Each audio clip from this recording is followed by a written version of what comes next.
Tere päevast, hea Postimehe lugeja ja Postimees TV vaataja. Oled sattunud vaatama järjekordset saadet sarjast Peetri Pilk, kus arutame erinevatel nii päevakajalistel, vahel ka igavikulisematel, kuid enamasti mingit planeeti või meie kallist Eesti kodumaad puudutaval olulisel teemal peame ka vestluse maha stuudiokülalisega.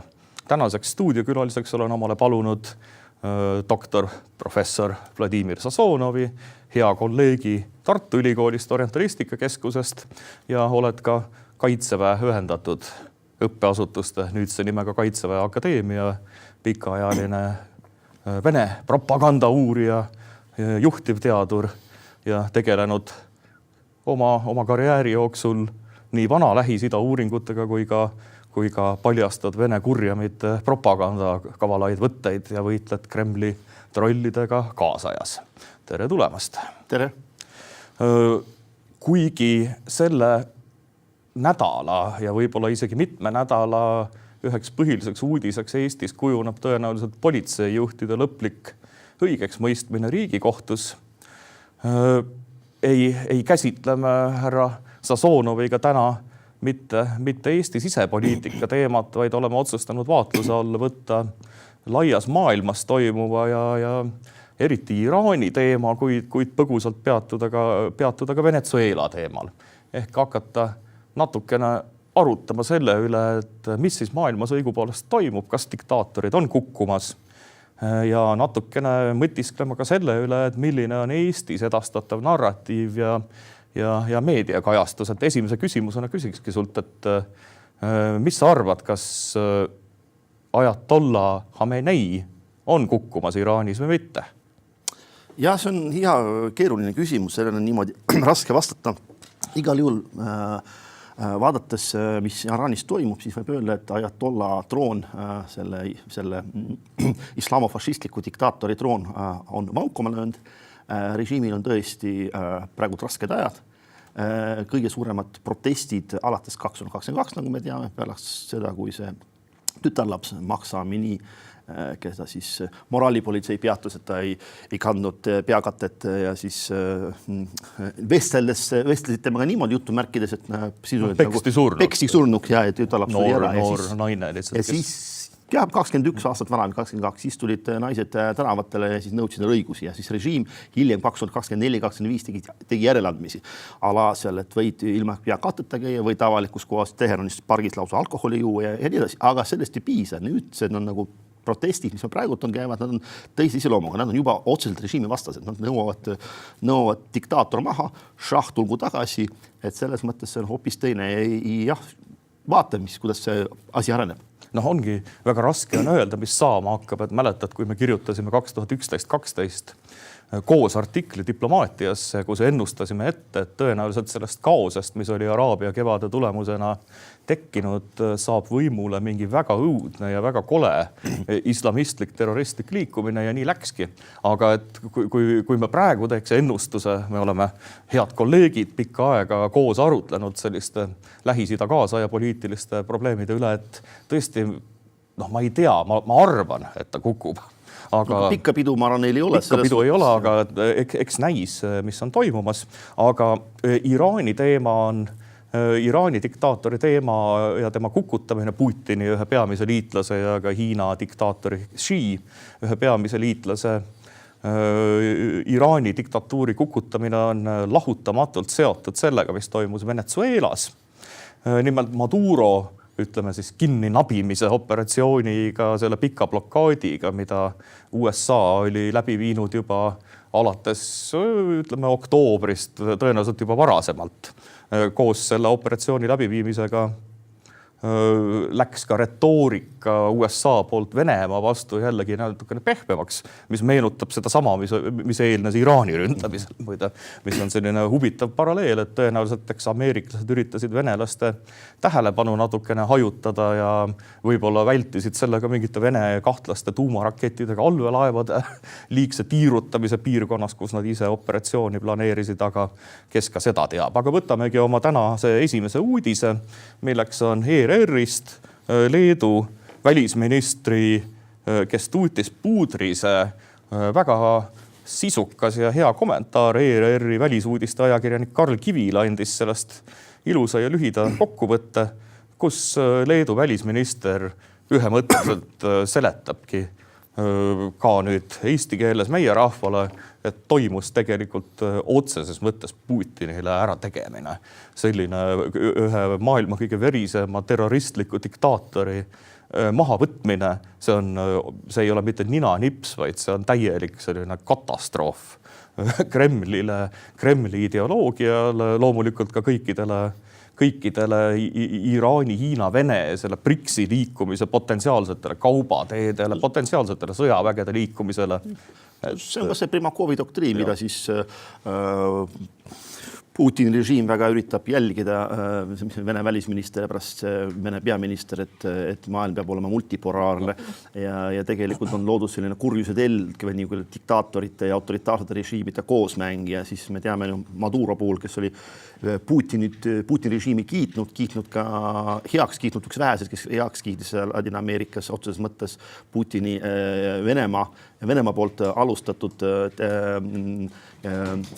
sõda Ukrainas, mis oli tegelikult Ukraina vastane genotsiid, ukrainlase tapmine. Maduro on seda heaks kiitnud ja ta on isegi kiitnud Putinit niinimetatud mai võidupüha ajal, mis oli see eelmine aasta ja tegelikult Venemaa huvi oli teile suur, seal just Rosneft seotud selle Venezuela naftateemaga ja venelased on sinna sattunud 2018 mitu pommitajat ja režiimi kaitsnud. Tegelikult see on olen nõus sinuga, et see on põnts sellistele diktaatoritel, see on ka signaal Iraani ajatollale. Ja Iraani meeleavaldused intensiivistusid, see on nagu kaksik selline protsess, sest mõlemad teavad, et Trump ja USA valitsus koos Iisraeli Mossadiga loomulikult Iraani puhul kõik teavad, kus on selle nagu ülestõusude ja diktaatorite mahavõtmise selline jõukeskus Washingtonis ja osaliselt loomulikult ka Tel Avivis ja Jeruusalemmas. Pretsedent on loodud selles mõttes, et seekord ei olnud niimoodi, nagu oli siis Saddami mahavõtmise, kus siis ameeriklased ei suutnud seda pärast kontrollida, kas sõda praegu võeti Maduro 3 tunniga maha. Isegi vähem. No, tõenäoliselt võib-olla vähem, aga see on ka sõnum Iraanile. Trump ka otseselt kirjutas True Socialist ja otseselt niimoodi, et kui Iraani režiim jätkab inimeste tapmist ja see läheb nagu edasi jätkub, siis ta kindlasti sekkub. Et see on nagu otsene sõnum, siin ka mõned Ameerika senaatorite pool otsene sõnum Teheranile, et nad ei oleks nii toored ja julmad oma rahva seas, et tegelikult ja mis ka kindlasti andas ka iraanlastele protestijatele, kes tegelikult osapiirkond lausa mässa tõstsid ka sellist nagu julgust juurde ja siin see on tõepoolest, et see oli tohutu julgustus, mis protestijatele oli nii see Trumpi Truth Sociali postitus kui muud väljaütlemised teiste USA poliitikud. Elon Muski isegi selline sõnavahetus või nii-öelda Twitteris, kus Ayatollah Khameneiga, kus siis Ayatollah Khamenei kirjutas, et inglise keeles oli see, et vaenlane purustatakse. Aga Musk istus väga hästi kirjutas ta pärsia keeles unista edasi midagi. Ja selle võib tõlkida, seal oli midagi, et see on mingi unistuste värk või midagi taolist.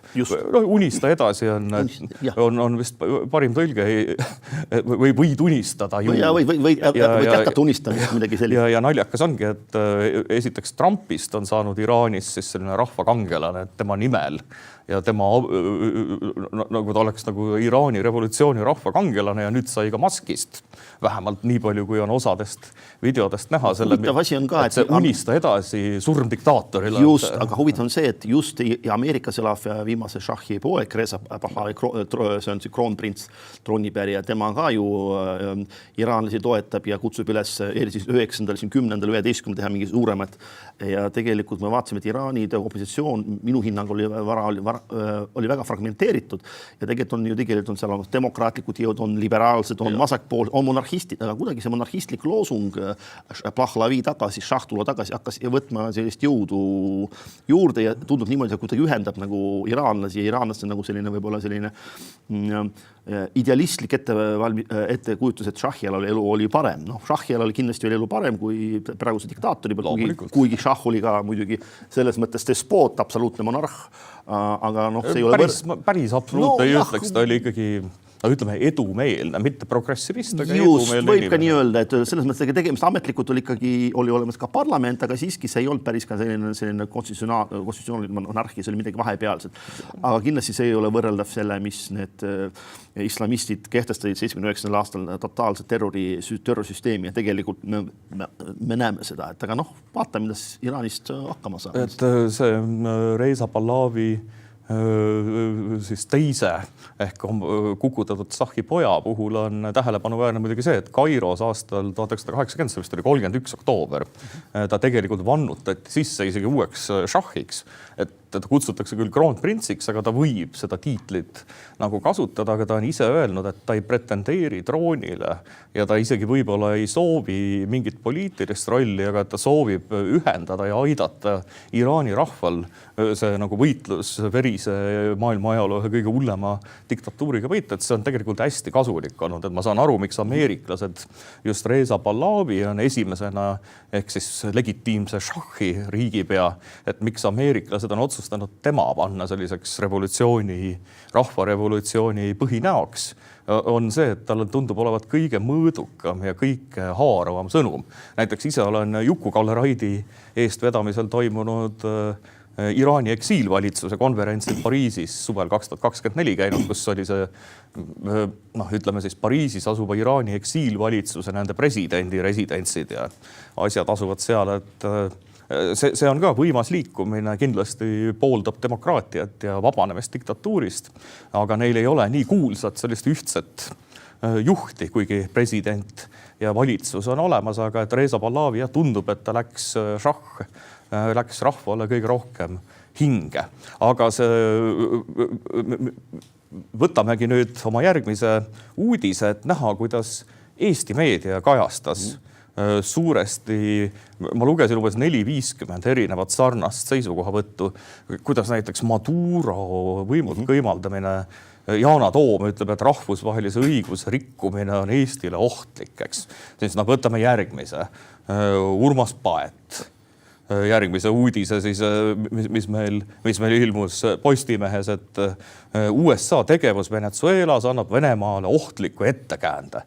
No mis ettekäännet annab Venemaale anda, et Venemaa ei ole mitte kunagi mitte ühestki õigusest ega mitte ühestki lepingust kinni pidanud. Absoluutselt nõus. Ja kõige hullem, tegu on ju Putini kõige suurema liitlasega. 2 kuud tagasi sõlmiti vastastikuse sõpruse ja kaitsepakt veel Putini ja Maduro vahel. Absoluutselt. Et ma ei mõista, et kuidas järsku Yana Toom, keda me tunneme tituleeritamas nagu putinistiks sageli Eesti meediamaastikul ja avalikkuse arutelus, ma ei tea, kas ta seda on, aga sellist kasutatakse sellist tema kohta mingist seltskonnast.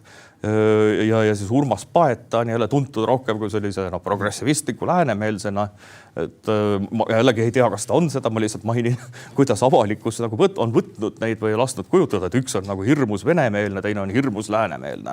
Et mitte hirmus, vaid hea läänemeelne. Siis nüüd tekib küsimus, et kuidas need 2 isikut ja võtame sinna nüüd ka järgmise uudise Marko Mihkelsonist, tema sõnadest USA samm murendas rahvusvahelist õigust, et nüüd tekibki, et kuidas need niivõrd erinevad isikud, paneme sinna juurde ka Ruuben Kaalepi ja veel 10 arvamust, 10 uudist, et kuidas nüüd järsku niimoodi juhtus, et diktaator Putini liitlastele ära tegemine, mõtleme aga milline tohutu naftavarude potentsiaal lääne vabamaailma teenistuses, sellega saab Putini ja Xi täiesti ära neutraliseerida.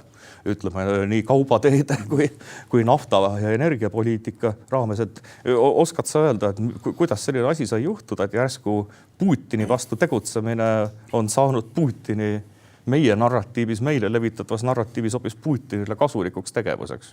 No see on väga raske seda öelda, et ja tegelikult ma ei ole ka rahvusvahelise õiguse spetsialist, tegelikult peaks olema rahvusõiguse spetsialistil, kuidas need olukorda hindavad, aga tegelikult räägime, mulle tundub rahvusõiguse, siis Venemaa on juba seda ammu nagu murendanud aastakümneid, tegelikult seda teinud ja kui Venemaa ründas 2008 Sarkatvelot või Georgiat, 2014 annekteeris Krimmi ja lõi seal terroristlikud need niinimetatud nukuvabariigud Donetskis ja Luganskis, tekkis ja siis 2022 alustas täismahalisuse sõja Ukraina vastu, et tegelikult no millisest rahvuses õiguses me nüüd saame rääkida tegelikult. No me võime Tšetšeenia sõja võtta juba 90ndate algusest keskpäeva, kõike, mida tegi Gorbatšov, Vilniuse tapmised, erinevad Abhaasiad, Nõukogude Liidu, ütleme, Müllersonide käes, kes olid siis ütleme, politoloogid ja rahvusvahelise õiguse spetsialistid. Nõukogude ja Vene süsteemis rahvusvahelise õiguse spetsialist ongi õiguse väänaja, kelle eesmärk on otsida sellest rahvusvahelisest õigusest auke ja kasutada seda siis selles kehvas teise maailmasõja järjel loodud Hiina ja Venemaa Nõukogude Liidu osalusel loodud ülimalt mitte toimivas ja kallutatud süsteemis auke ja ka ÜRO on muutunud ju diktaatorite klubiks, kes kasutab rahvusvahelist õigust oma enda kodanike alla surumisel. Või siis paned vetod peale nagu Venemaa või Hiina või niimoodi, kui Venemaa toetas Süüriat või siis Süüria diktaatorit niimoodi. Et tegelikult jah, see on väga keeruline teema ja tegelikult, millest tegelikult võiks nagu tegelikult kirjutada ja tegelikult mida võiks ka analüüsida.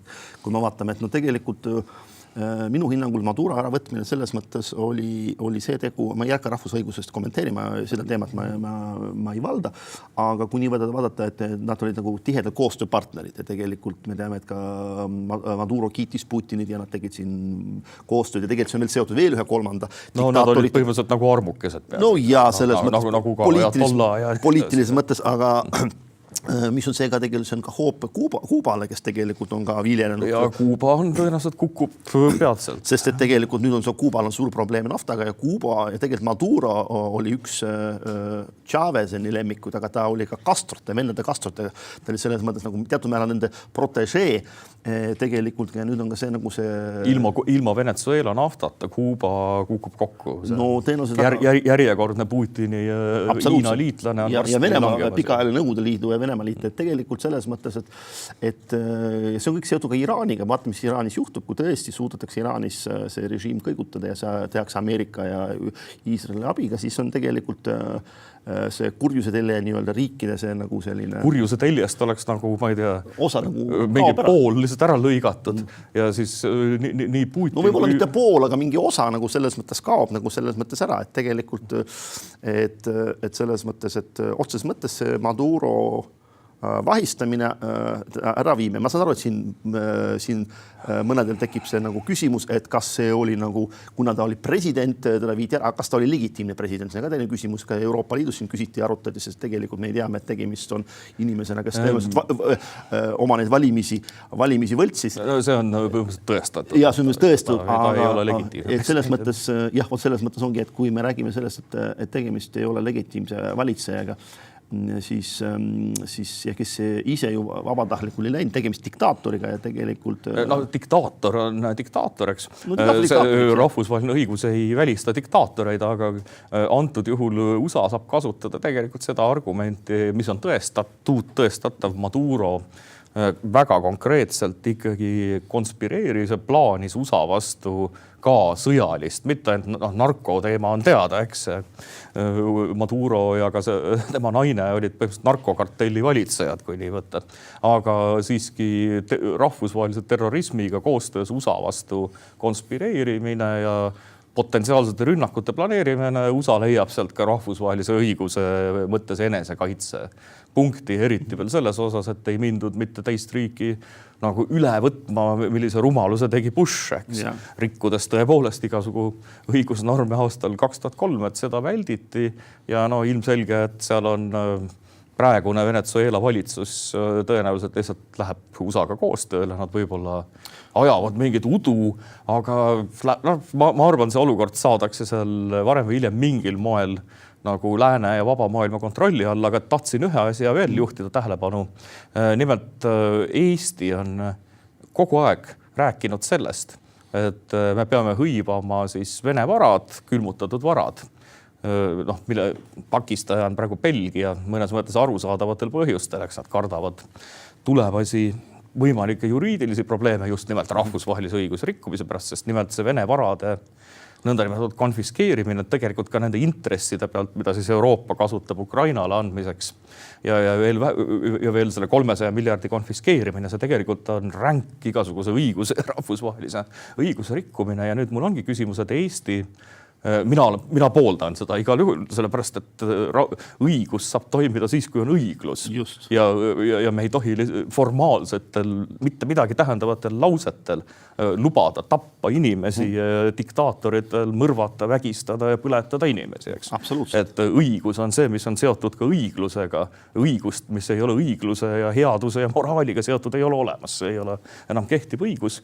Aga ja mina isiklikult toetan, et need varad võetakse ära, kuigi see on eurotsoonile tohutult kahjulik. Sama siin tegelikult, et antakse Ukrainale. Aga kas sa näed seda meeletut vastuolu? Et mitte keegi ei räägi, et miks ei tohi seda teha. See on rahvusvahelise õiguse kõikide seadustega vastuolus. Mingi tribunal peaks määrama, et selline asi üldse toimub ja seal on omad reeglid. Aga nüüd tehti Trumpi poolt üks ülimalt õige samm, tõenäoliselt valitsuse kollektiivi otsusena likvideerida üks kõige julmemaid Putini liitlasi, rahvusvaheline terrorist, narkoterrorist ja kriminaal. Ja nüüd on kogu meie... Kus mitte likvideerida, vaid vangi panna. Just, või lausa kohtuprotsessiga. Ja et kas sa näed ju seda vastuolu, et kuidas see siis on, et kuidas veel räägitakse, et meil on vaja sellist presidenti, kes seisab valjuhäälselt Eesti õiguste eest. Et kui me läheme sellise loogikaga nagu maailma ennast tõestama, et me toetame ühte rahvusvahelise õiguse rikkumist ja samas ilma mainimata kordagi mingist, ütleme, unustame ära selle õiguse ja siis me hakkame nagu õiglast ja õiget tegu, mida ameeriklased tegid. Ühe väärastunud julma kurjategija võtsid kinni ja viisid kohtu alla. Ja veel avaldatakse selliseid, võtame nüüd veel järgmise uudise, kus on siis kolumnist, ultraliberaalne, ultraprogressivistlik selline mõjutegelane, kes igal pool, kus on mõni parempoolne või konservatiiv midagi teinud või öelnud, hakkab kohe talle vastanduma. Edward Lucas siis on avaldanud sellise kolumni Delfis pealkirjaga Venezuela on Trumpile alles algus. Soovitakse näha demokraatiate läbikukkumist. Lugesin selle teksti muidugi lõpuni läbi ja see on siuke väänamine. Ma ei ole seda lõpuni lugenud. Ära loe isegi, see on niivõrd totter. Aga Lukas, ma tean, isiklikult me oleme temaga kokku puutunud ühel konverentsil, kui ta seal rääkis Venemaa teemadel, kusjuures Putin, see oli nagu täitsa okei, mida ta rääkis. Putinist hästi rääkida on väga raske. Ei, ta nagu seda teemat nagu valdas, aga tõesti, see on nagu üllatav mul selline asi, aga vaadates nagu sellist asja, nagu sina nüüd taga hakkasin ka mõtlema, et miks nagu sellised erinevad vastandlikud niisugused narratiivid levivad. See on jah huvitav, et tegelikult mis on öelda, et mis Ameerika puhul tehakse, siis kõik räägis, et seda tegi otsustas Trump, aga kindlasti Trump ei otsusta üksinda, see otsustab administratsioon. Vahet ei ole, peaasi, et tehti õige otsus. Et selles mõttes jah, et see on nagu üllatav minu jaoks, miks niisugused nagu seda kutsutakse täielikuks silmakirjalikkuseks ja mõnes mõttes väga kurb on, et Eestisse üks kogukond poliitikuid ja võib-olla ka arvamusliitreid, võib-olla ka mõningaid ajakirjanikke loovad täiesti ebaloogilisi narratiive, mis on mõjutatud ideoloogiast. Sa oled Trumpi vastu, sellepärast, et teda võib kutsuda patriootlikuks, rahvuslikuks, mõõdukaks konservatiiviks, sotsiaalses mõttes mõõdukaks, eks. Ja see on nende inimeste maailma ultraliberaalsele või ultraglobalistlikule, ultraprogressivistlikule maailmavaatele vastuolus. Mitte ainult, vaata, ma olen mitmed konservatiivi, kelle ka Trumpi meel, kes on ka Trumpi kritiseerivad ja mõned kritiseerivad Trumpi sellepärast kritiseerida. Trumpis on väga palju, mida kritiseerida, keegi ei saa eitada. Seda kindlasti, et mina üritan olla selline nagu selline neutraalne. Peabki kritiseerima, kui vajadust. See nagu distantsis neutraalne, et minu mõte on see, et vaata, mis edasi saab. Praegult on Maduro maha võetud, see on selge signaal Kremlile ja Teheranis. See loob eelduse Hiina ja Venemaa mõlema režiimi potentsiaalseks edasiseks selliseks vaikselt, ütleme siis, kutsume seda Kremli roti aeglaseks keetmiseks. Ei saagi kohe nagu rünnata ju, see on hullumeelsus minna mingisse laupkokkupõrkesse USA-l, olgu Venemaa või Hiinaga kui tuumariigiga, keegi ei taha planeedi lõppu, isegi kui see tõenäosus on 1%, eks, et midagi juhtub, et see on selline salaami taktika, see on USA-l täiesti teadlik valik, võtta sellelt Hiina-Vene teljelt ära niimoodi naks lihtsalt kõik tema sõbrad, sellega võetakse ära kaubateed, geopoliitiline võimalus naftaga mõjutada. Praegu me nägime, kuidas USA ja britid ajasid seda Vene mingite laevadega kinni nabati ja tegelikult siin Trump räägib sanktsioonipaketist Venemaa vastu, kui seda tõesti võetakse vastu, see on hea samm, see vähendab Venemaa võimalusi, ja vastu ja Vene energia vastu juba Trumpi valitsuse kehtestatud sanktsioonid on katastroofilise mõjuga. Sest tegelikult me näeme, kuidas Vene majandus praegu kukkumas ja lõpuks hakkaski, sest tegelikult kõik sõltub naftast ja gaasi hinnast, kui Venemaa saab müüa. Venemaa saab finantseerida Ukraina vastast sõda, saab finantseerida meie vastast hübriidsõda ja muud tegevus. Mida rohkem sanktsioone, mida rohkem võetakse tema liitlasi maha, mida vähem tal tekib võimalusi selle vari smugeldada mingi vari laevastikuga või kasutada. Ka Maduroga tegi koostööd väga aktiivselt. Maduro oli ka Iraaniga ja suurima tõenäosusega võib-olla Hezbollah ja Hamasiga võis olla ka. Terroristid on alati nagu kunagi IRA oli, eks. Terroristid on sõltumata, mis alati nad kuskil nagu, need on ühised vaenlased, USA imperialism, eks. Kõik teevad, terroristid, kurjategijad teevad alati koostööd üle maailma ja praegune taktika on täiesti adekvaatne, mida USA kasutab, et paremat ei oska välja mõelda. Lihtsalt loodame, et Ukrainale antakse nüüd kiirkorras rohkemalt nii füüsilist kui moraalset tuge, mida muidugi peaks eurooplased eelkõige tegema. Ehk meie peamegi oma koduhoovis. Eestile ei ole siin midagi ette heita, aga muule Euroopale. Aga et saate lõpetuseks, et viimase uudisena saabki näidata sinu äsja Vikerraadiole antud intervjuud Iraanist, et kuulasin seda ja mõtlesin, et sa mõtled täpselt nagu mina, et absoluutselt me ei olnud rääkinud sellest vist nädal aega ja vaatasin, et väga sarnaselt, et ma olin lugenud täpselt samu allikaid ja andsid seal sellise, ütleme, tasakaalustatud, sa ei ennustanud otsa midagi, aga avaldasid lootust, et see asi kukub ja kirjeldasid ka nende meeleavalduste olemust, mis see jälle kindlasti ei hakka nüüd meie, ütleme siis, nimetame neid hellitavalt siis progressivistlikule tiivale või ka globalistlikule või kuidas siis kellele mingi see nimi meeldib, kindlasti ei meeldi, aga Trump ja USA valitsus ja ka Iisrael ja Netanyahu, ärme unustame, et Shahi, Iraan ja Iisrael olid suured liitlased. Geopoliitilised liitlased. Ja me teame, et praegu tõuvad mingid läbirääkimised Netanyahu ja Ameerika administratsiooniga ja mingid liikumised tõenäoliselt võib-olla kaalutakse mingid löökid. Me näeme seda, et tegelikult me vaatame seda Iraani, et Iraani see Shahi režiim hakkas eriti vankuma, kui juunikuus toimus 12-päevane sõda. Et selles mõttes, kui Iisrael ja Ameerika tabasid need rajatis, aga küsimus on mitte ainult rajatis, mitte ainult selles, vaid oli see, et see näitas seda, et režiim ei suuda kaitsta iseennast, ei suuda kaitsta oma rajatisi.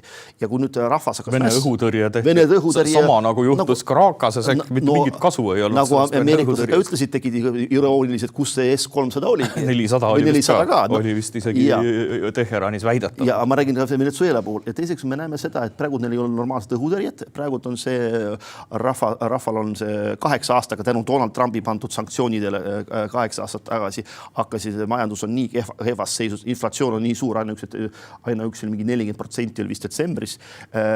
Hinnad on tohutult tõusnud. Iraan pidi nafta ja gaasi hinda tõstma, inimestel ei ole normaalset tööd ja inimesed mässavad. Ja siis president Pezeshkian annab siis nagu raha, aga toko inimesed saavad ainult $7 juurde. See on nagu mõnitamine ja rahvas läheb tänavatele ja siis öeldakse, aga raha ei ole, sest raha ju läks sinna meie tuumarajatist, aga tuumarajatistena on ka nagu... Neid ka ei ole. Neid ka ei ole või midagi on võib-olla alles, aga see suured hävingus. Raha läks tühja, Iraani valitsus läks tühja, pluss on see, et seal veepuudus, muud halvad otsused ja see tähendab, näheb seda. Samal ajal, samal foonil, kui Donald Trump ütleb, et seda ta on nõus toetama Iraani opositsiooni ja seda. See nagu näitab seda, et tegelikult praegu on režiimil vesi on ahjus. Ja eriti võttes arvesse, et Iraani rahvastik on täiesti Iisraeli ja USA meelne. Nii Netanyahu kui Trumpi. Kindlasti on islami äärmusest pisike kontingent, kes muidugi seda... Mina olen rääkinud mitmete iraanlastega, ühe minu ja tuttavaga ka tegelikult, kes tegelikult Iraanis, ma ei hakka selle nime nimetama. Ei ole igaks, kunagi ei tea, seal Helsingi saatkonnas keegi kuulab. See on alati opositsiooni liikmeid, kes Eestis on, ei ole hea esile tuua, kuniks ei ole see verine diktator oma paradiisi leidnud. Ja mõnede pärlastega ka rääkisin siin Euroopas, siis kõik, keda ma olen kellega rääkinud, kõik vihkavad seda režiimi. Samad sõnad, et me oleme, meie ühiseid kolleege on üle maailma, olgu see Innsbrucki või Tartu Ülikoolist, kõik ajavad, kõik Iraani teadlased ajavad sama juttu. See, et mõni ütles, et tahab šahi režiimi tagasi, tahab sellist šahi režiimi klassikalises mõttes, nagu šah oli nagu selline poolabsoluutne. Mõned tahab sellise demokraatlikud varianti, kolmas ütleb, et võiks olla mingi president, aga mitte islamid ja neljandad võib-olla on mingi rohkem vasakpoolsed. Aga kõik nemad, nende idee on sellest režiimist lahti saada. Iraan peab minema sellise läänelikumaks, avalikumaks ja rohkem liberaalsemaks. Selles mõttes see on nende kõikide soov. Aga meie aeg saateks hakkab lõppema. Peame korraldama Tartu Ülikoolis Orientalistika keskuses Kultuuriteaduste instituudis tõenäoliselt lausa mingi konverentsi varsti. Sest tahaks sinuga siin 2 tundi veel edasi rääkida, sest tõesti väga põnev on sellist oma eriala kolleegiga rääkida. Aga meie tänase saate lõpetuseks, ole hea, ütlegi, võib-olla teades sind kui ütleme pigem mitte poliitilist või mitte ideoloogilist inimest, ma arvan, see vastab nagu tõele, et sa minu arust sa ei ole kunagi mingit ideoloogilist seisukohta otse peale Putini vastasuse, eks, aga ma ei ole näinud, et sa oleks selline kuidagi kannustaks mingisugusest poliitilisest voolust, olgu see siis Eestis või välismaal, et võib-olla sinu kui kõrgtasemele eriala professionaali poolt ütleb paar nagu sellist soovitust, olgu ajakirjandusele, poliitikutele või arvamusliidritele, et selliseid rumalusi oleks vähem, kus me hakkame nimetama, ütleme, Putini vastast tegutsemist Putini heaks tegutsemiseks ja äkki sul on mõni hea üleüldiselt minu soovitus üldse ühiskonnale võib-olla kõikidele ka poliitikud on sellest ja alla nagu sellist kainis mõistlust ja tegelikult sellist kriitilist mõtlemist. Olgi on see, et üle kontrollida. Sageli ka inimesed lähevad emotsioonidega, kirjutavad emotsioonidega. Ilma emotsioonita on ka paha. Ja ilma emotsioonita ka paha, aga tegelikult vaadata natuke pikemast laemas, mis see nagu annab. Olete me näeme, okei, kui te olete kriitiline selle osas, mis nagu on toimunud, mida on teinud Donald Trump või olete selles positiivne, aga võib-olla tasuks nagu vaadata pikemas perspektiivis, kas see asi töötab. Kui see asi töötab, siis järelikult on asi võib-olla ei olegi nagu paistab nii hull, aga võib ka vastupidi olla, et tegelikult ongi minu mõte on ka see tasakaalukus, et kui mina nagu vaatan uudiseid, mina vaatan alati, ma ei tea, mitmes allikast, kuna ma olen infose uurija olen eelkõige ja tegelikult ma siin suhtlen ka tegelikult ka ameeriklastega, nii erinevate ameeriklastega, kes toetavad demokraati, nii kes toetavad vabariiklasi, nii kes on Donald Trumpi poolt, nii kes on vastu ja nende, kes on tegelikult nagu neutraalsed. Küsin nende kõikide arvamus ja siis ma mõtlen selle peale ka, et kuidas see asi toimub. Antud juhul ma võin lihtsalt öelda, et see Maduro võtmine oli minus selles mõttes oli see tõhus samm ja see kindlasti mõjutab need kurjuse teile diktaatorid ja paneb Putinit mõtlema ja tegelikult kukaks rutsima. See selles mõttes. Vaatame, mis siis juhtub järgmisena ja siis hakkame juba siis sellest lähtuma ja vaatama. Just, see on väga hea soovitus, et nagu sa isegi tead, et kui sa tahad mingitki infot saada, lihtsalt kuula eri inimesi, et ära hakka vaidlema. Me oleme koos Liibanoniski Hezbollah inimestega rääkinud, lihtsalt kuulad, kuidas nad räägivad, seal tahavad kõik juudid maa pealt ära pühkida, ei pea vastu vaidlema, lihtsalt kuulad inimesi, kuulad ühte, kuulad teist ja niimoodi saabki mingisuguse sellise tõsise ja võib-olla ka tõele vastava pildi elust kokku ja sooviks siiralt, et natukene läheks ka meie selline ajakirjanduslik või avalik foon veidi Eesti huve arvestavamaks ja mitte ainult isiklikke ideoloogiaid edasi viivaks. Aga tänan tänan sind stuudiosse tulemast, Vladimir, Aitäh. ja vaatajaid ja kuulajaid ja lugejaid. Tänan meie saadet nautimast. Varsti järgmisel nädalal oleme siin eetris samas saates juba uutel teemadel. Ilusat alanud aasta jätku kõikidele ja kohtumiseni. Kõike head. Nägemist.